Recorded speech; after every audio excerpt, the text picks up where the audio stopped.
Hello guys, this is Chang Becky for today videos. Ayan, masahe po tayo ngayong araw.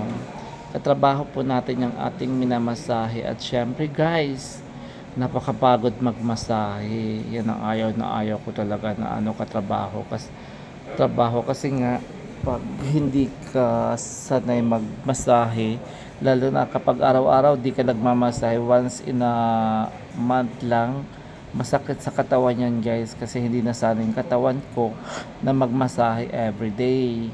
Ayan, pero tinatry ko naman na gawin lang siyang relaxing massage kasi masakit na yung likod niya. At syempre binigay ko naman yung vest ko dyan guys, para naman makalami-lami ang pakiramdam ng aking customer. At syempre pinagpaalam ko yung video na yan sa kanya. Mabait yan siya. At syempre nag-gym naman yan. Kita nyo naman yung mga niyang katawan, mga muscle guys. Tingnan nyo, Diyos ko, ang tigas ng mga braso. Diba? Syempre, pero nag-i-enjoy ako dyan ha. Nag-i-enjoy talaga ako dyan guys. Hindi lang halata. Sobrang enjoy na enjoy ako. Kasi nga, napaka-fit ng katawan niya. Napaka-fit. Tamang-tama lang yung laki ng katawan niya. Yung mga muscle niya, tamang-tama lang. Hindi siya yung tipong over. Ayan. Siyempre, pinaginhawa, pinaglami-lami natin ng ating customer. Ayan. Hindi ko na nga binalutan niya ng ng tuwalya. Dapat may tuwalya pa yan siya dyan sa pababang parte. Pero hindi na. Para makita nyo talaga ang kanyang mga kamaselan. Diyos ko. O, tignan mo, tinaas ko pa, Grabe ang kanyang bicep talaga. Hanggang na talagang may puwet din siya. Maganda yung niya. As in, maganda ang proportion ng kanyang katawan. Hindi katulad ng ibang nagji-gym, walang bat. Yan siya, may bat talaga siya. Matambok ang bat niya. Siyempre, yung tigas ng katawan niya, napakasulit. Ayan. Kaya naman talagang ako dyan, nag-effort ako. Talagang, Diyos ko, sabi ko, sana ganito, tinuturo-turo ko pa, diba?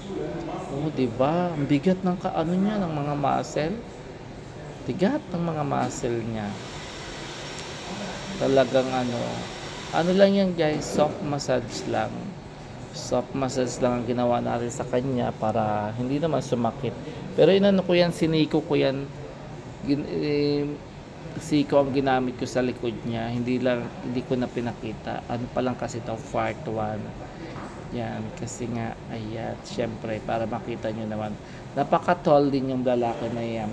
5'7" 5'7" tall siya. 5'7" and 5 feet and 7 inches. Ayan. Diba? Ayan.